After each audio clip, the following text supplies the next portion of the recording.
વડોદરા જિલ્લાના સાવલી પોલીસ દ્વારા એક યુવકને ઢોર મારી માર્યો હોવાનો આક્ષેપ કરીને રાષ્ટ્રીય સ્વયંસેવક સંઘના કાર્યકરો અને ધર્મ રક્ષા સમિતિના આગેવાનોએ પોલીસ મથકની બહાર ધરણા પર બેસી રામધૂન બોલાવી હતી।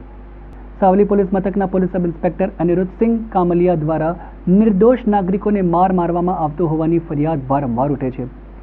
એક વર્ષ પહેલાની વાત છે જ્યારે સાવલી પોલીસ મથકમાં વિસનગર ગામના સરપંચને મારવામાં આવ્યો હોવાના આક્ષેપો થયા હતા। જો કે તે સમયે પણ પોલીસ અધિકારી વિરુદ્ધ કોઈ કાર્યવાહી નથી કરવામાં આવી। જ્યારે એક દિવસ પહેલાની વાત છે કે રામનવમીના દિવસે શોભાયાત્રા દરમિયાન જ હિન્દુ રક્ષા સમિતિના કાર્યકરને સાવલી પોલીસ દ્વારા બેરહેમીપૂર્વક મારવામાં આવ્યો હોવાના આક્ષેપ થઈ રહ્યા છે।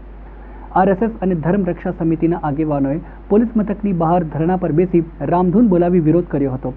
આરએસએસના જિલ્લાના સહપ્રમુખ જયપાલસિંહ મઢીલાએ આક્ષેપ કર્યા કે રામનવમીના દિવસે શોભાયાત્રા દરમિયાન ધર્મ રક્ષા સમિતિના આગેવાન પાર્થને પોલીસે બોલાવીને મારવામાં આવ્યો હતો। પાર્થ બેહોશ થયો ત્યાં સુધી પોલીસે તેને લાફા ઝીકીને માર્યો। પોલીસ રક્ષક છે કે ભક્ષક તે સમજાતું નથી। એક યુવકને બેભાન થાય ત્યાં સુધી તેને મારવામાં આવ્યો। હાલ યુવક સયાજી હોસ્પિટલમાં સારવાર લઈ રહ્યો છે। ભોગ બનનાર યુવક પાર્થ સુથારના પિતા અનિલ સુથારે જણાવ્યું કે પોલીસે ખોટી રીતે મારા દીકરા પર આક્ષેપ કર્યા છે। ઉત્સવ ગયો એની અંદર અમારા એક આગેવાનજી હતા પાર્થભાઈ કરીને, તો પાર્થભાઈને બોલાવી અને મારવામાં આવે છે કે તને આગેવાન કરવાનો બહુ શોખ છે।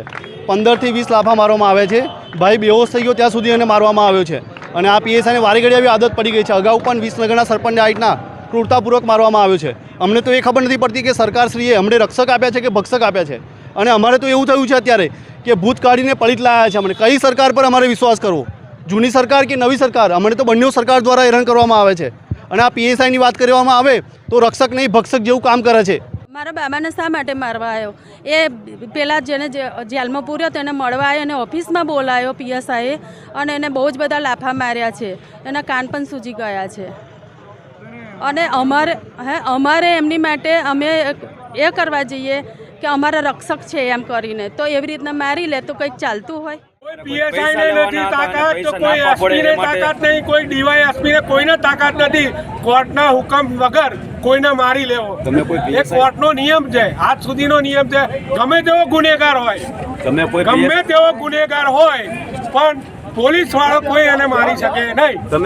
લીંબોલા સાહેબનું મેં ફાર્મ હાઉસ બનાવેલું છે ડુંગરીપુરામાં, ભલે બીજા કોઈના નામે જમીન હોય કે ગમે તે હોય, બરાબર છે।